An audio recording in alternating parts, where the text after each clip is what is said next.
Welcome back to our channel. It's me Joy Praneeth.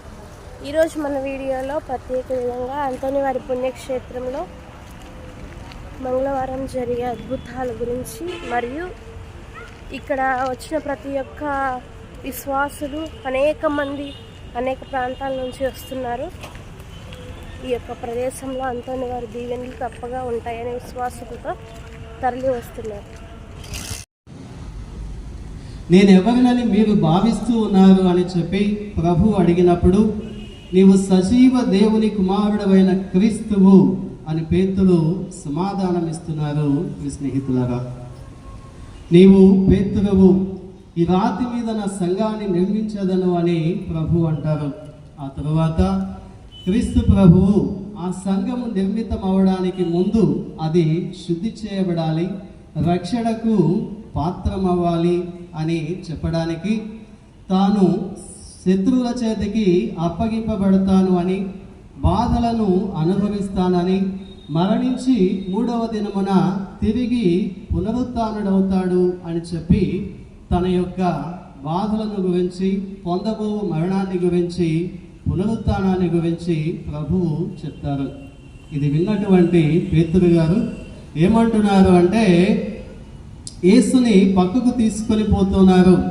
పక్కకు తీసుకొని వెళ్ళి, ప్రభు, ఇది మీకు జరగకూడదు, మీకు కష్టాలు వద్దు, శ్రమలు వద్దు, బాధలు వద్దు, మరణం అనేది వద్దే వద్దు, అది జరగకూడదు అని చెప్పి చెప్తున్నారు.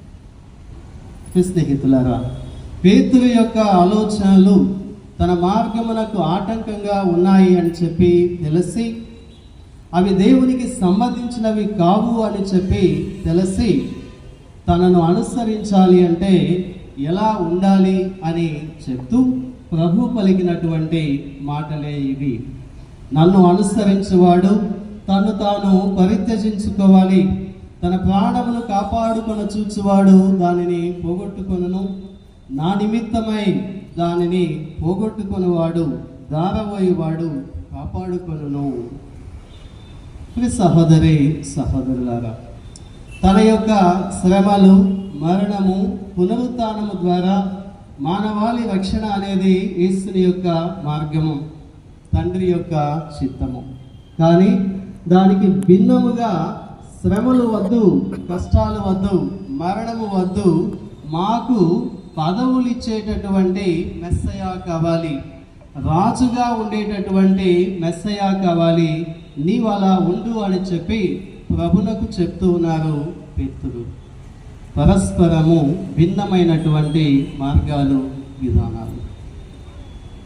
దేవుని చిత్తము శ్రమల ద్వారా, శిలువ మరణము ద్వారా రక్షణ, శ్రమల ద్వారా, శిలువ మరణము ద్వారా, ఉత్థానము ద్వారా తాను మెస్సయాగా రక్షణను ఇవ్వాలి అనేది దేవుని యొక్క చిత్తం. అది దేవుని చిత్తమే అయినా కష్టాలు వద్దు, శ్రమలు వద్దు, మరణము వద్దు, సంతోషమే కావాలి, ఆనందమే కావాలి, బాధలు వద్దు అనేది పేతురు యొక్క ఆలోచన. సహోదరి సహోదరులారా, మనం కూడా అనేక సార్లు ఇలాంటి ఆలోచనలో చిక్కుకుపోవడం జరుగుతూ ఉంటుంది.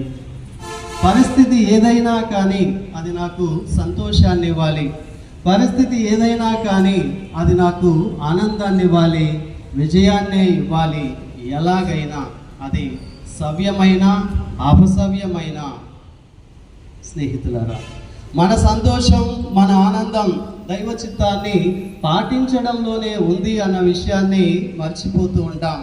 అదే మనకు జీవాన్ని ఇస్తుంది అని చెప్పి ఈనాటి సువిశేష పఠనం మనకు తెలియజేస్తుంది. ఎల్లప్పుడూ ఏ పరిస్థితిలో అయినా సంతోషమే, ఆనందమే కావాలి. అది దేవునికి ఆలోచన ఎక్కడికి దారి తీస్తుంది అంటే, ప్రతి విషయంలోనూ నాకేమిటి లాభం అని చెప్పి ఆలోచించేటటువంటి ధోరణికి దారి తీస్తుంది. నాకేమిటి లాభం, ఈ పని చేస్తే ఏమిటి లాభం, చెయ్యకుంటే ఏమిటి లాభం అని చెప్పి ఆలోచించడానికి దారితీస్తుంది.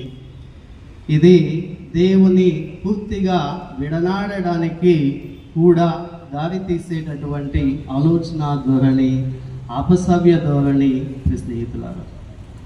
లాభ నష్టాలు మనకు కొలమానం కాకూడదు. దైవ చిత్తము కొలమానం కావాలి. నీ సంతోషం మాత్రమే నీ